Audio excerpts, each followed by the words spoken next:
Assalamualaikum warahmatullahi wabarakatuh. Bismillah, alhamdulillah, wassalatu wassalamu ala rasulillah wa ala alihi wa sahbihi wa mawalah. Subhanaka la ilma lana illa ma 'allamtana innaka antal alimul hakim. Rabbi shrah li sadri wa yassir li amri wahlul 'uqdatam min lisani yafqahu qawli. Rabbi yassir wa la tu'assir wa tammim bil khair. Terima kasih kepada pengurusi majlis yang dihormati Senior Manager Haji Tuan Haji Anais dan seluruh kaki tangan yang dikasihi sekalian. Sekali lagi Assalamualaikum warahmatullahi wabarakatuh. Apa khabar semua? Dah makan ke belum? Ni dalam plastik ni makanan ni. Dia tak cukup kan ni? Ada yang tak dapat ni. Alhamdulillah, syukur kita kehadrat Allah Azza wa Jalla mentakdirkan pada tengah hari ini Ustazah dan para sahabat berkesempatan mengambil sedikit ruang masa rehat kita untuk berada dalam sebuah majlis ilmu. Mudah-mudahan ketenangan majlis ilmu itu, aura itu akan berpanjangan dalam kehidupan kita insya-Allah. Pengalaman Ustazah, penat macam mana pun, gelisah macam mana pun, tension macam mana pun, bila duduk dalam majlis ilmu tu dia ada satu ketenangan yang lain yang dikurnia Allah Azza wa Jalla. Tuan-puan rasa tak macam tu? Kita tak rasa? Ya? Ngantuk pun ya juga kan, sebab terlalu tenang. Ustazah baru tahu je tajuk tengah hari ini dalam lift. Sabar.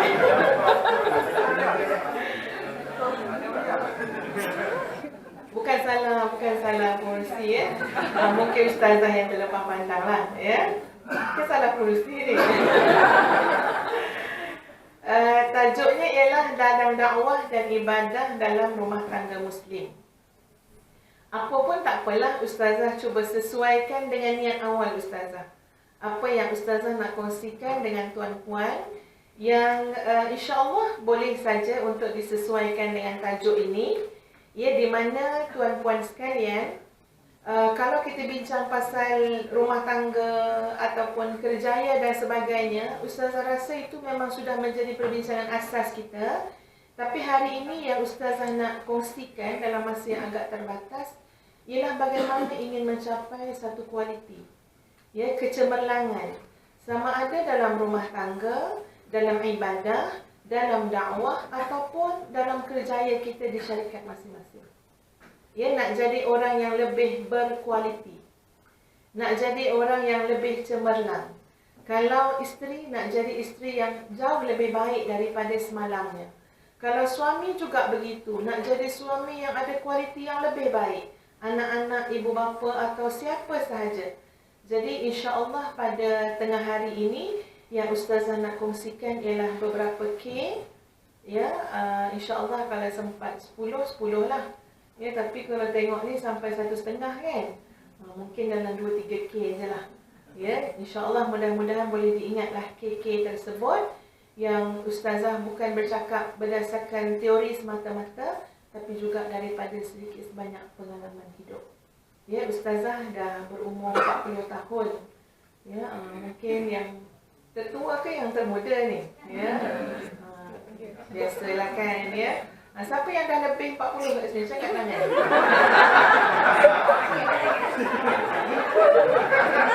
Yang confused ni nampak bergaya tapi kita lebih. Tapi tak angkat tangan. Keras dia umur ni. Tak rasa. Masa-masa muda-muda lagi ya. Yang dah kahwin? Tak katakan juga. Tuan-tuan dan puan-puan yang dikasihi sekalian, dari segi teori ataupun ilmu, Ustazah yakin kita semua ada sikit sebanyak ilmu kan? Ya, nak bagaimana nak membina rumah tangga, nak rumah tangga bahagia dan sebagainya. Tapi Ustazah langsung masuk kepada K yang pertama. yang nanti insya-Allah akan menentukan berjaya atau tidak, bahagia ataupun tidak, jadi ladang dakwah dan ibadah ataupun tidak. Dia walaupun ada banyak faktor, tapi ustazah fikir dia mesti kembali kepada faktor K yang pertama. Agak-agak siapa yang boleh meneka apa dia K yang pertama tu? Siapa dapat jawab boleh balik awal. Dia tak payah dengar ceramah ustazah. K dulu dah tu, ya. Ambil plastik merah ni keluar, ya.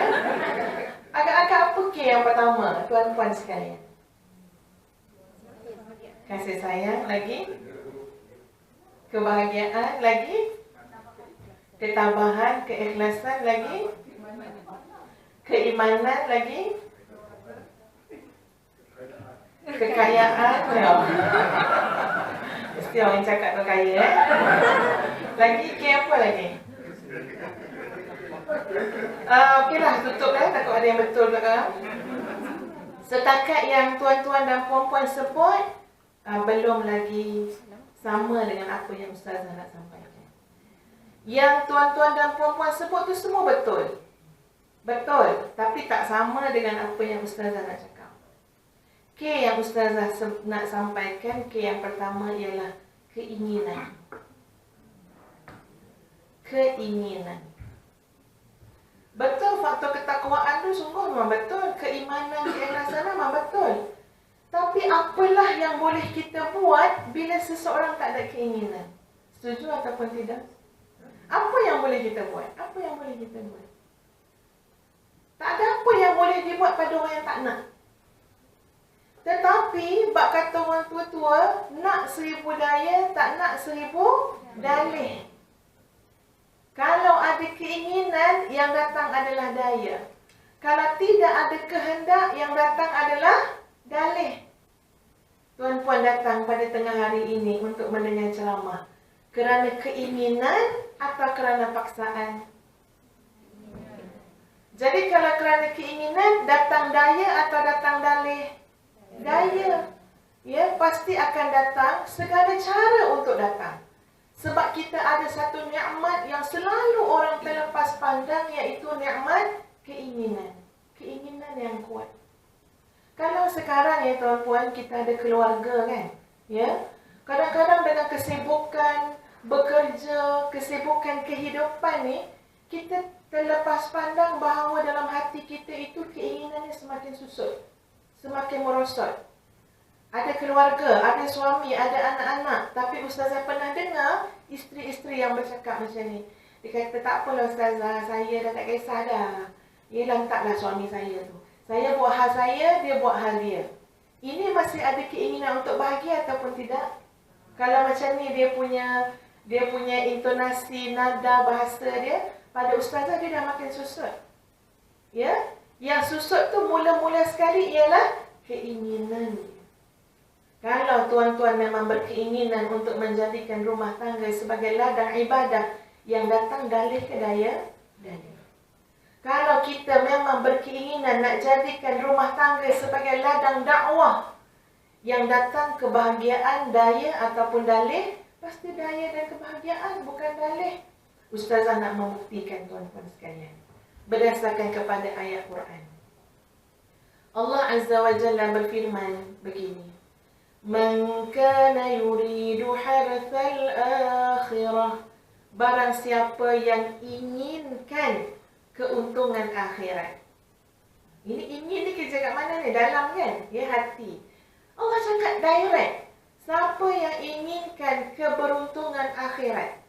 Tanyalah diri kita masing-masing. Kita nak untung kat mana?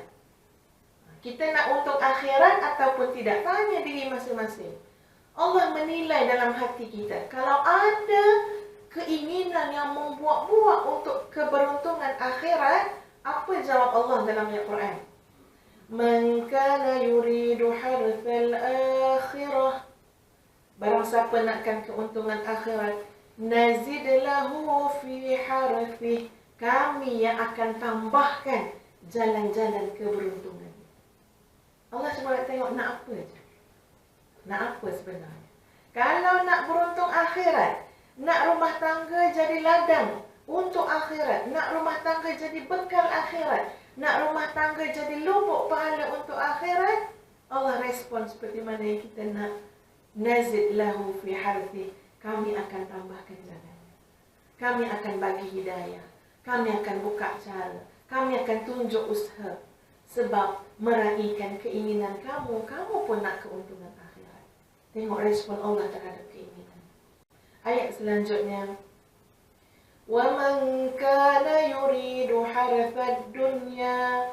Dan siapa yang dalam hatinya keinginannya adalah untuk keuntungan dunia. Daripada pagi dia bangun, balik sampai malam. Rupa-rupanya tidak ada agenda kecuali dunia. Sebab itu solatnya pun berterabur. Sembahyang jemaah pun tak pernahnya sempat. Masjid surau tak pernah jenguk. Sebab perhatiannya dunia. Cuba tengok apa respon Allah kepada orang yang semata-mata dunia.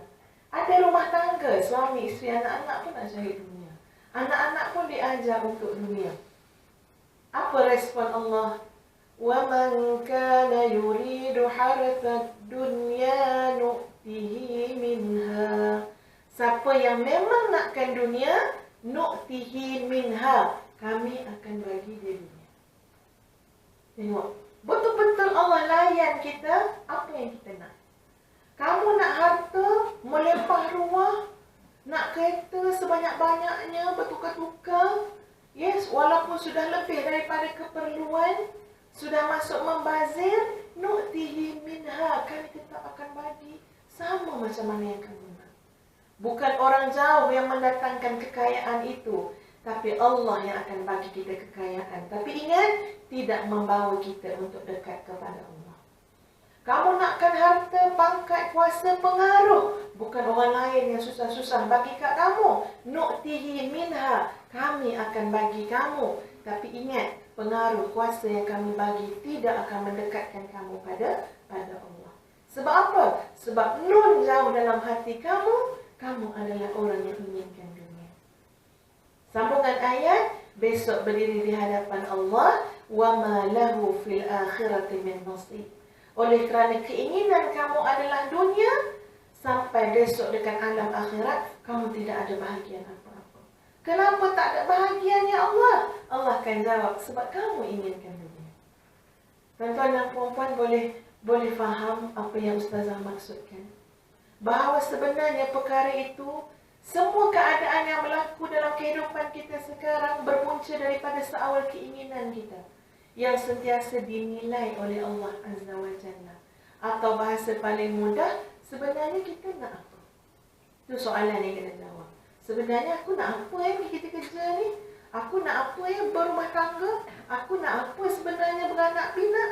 Itu adalah soalan yang sangat fundamental, yang sangat asas.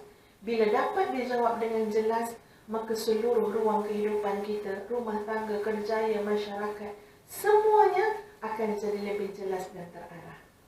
Tuan-puan, masih ada anak-anak kecil ataupun dah dewasa semua? Masih kecil-kecil lagi lah. Maknanya muda lagi lah ni ya. Patutlah tadi 40-an tak angkat tangan. Okey. Anak-anak kecil ni kan, Ustazah pun ada anak kecil juga. Anak kecil Ustazah yang paling kecil umur 6 tahun. Anak yang pertama baru 3 tahun. Ya, jadi di tengah-tengah itu ada kecil 6, tengah 4, yang awal kata 4, tengah-tengah tu ada 6. Jadi semuanya 8 orang. Ya, jadi Ustazah nak membawa rumah tangga itu, keluarga itu memang cabaran yang dilalui sendiri. Ustazah tak cakap secara teori, tuan-tuan. Ya, kalau tuan-puan kata, ya Allah Ustazah penatnya, ya, sangat penat. Ya, stresnya, ya, Ustazah dah melalui dah zaman-zaman stres tu. Anak-anak magang tak tidur malam, ya, dah memang tak tidur malam dah menjaga anak. Ini baru anak dah umur 6 tahun yang kecil, baru lena sikit malam-malam Ustazah. Benda tu dilalui.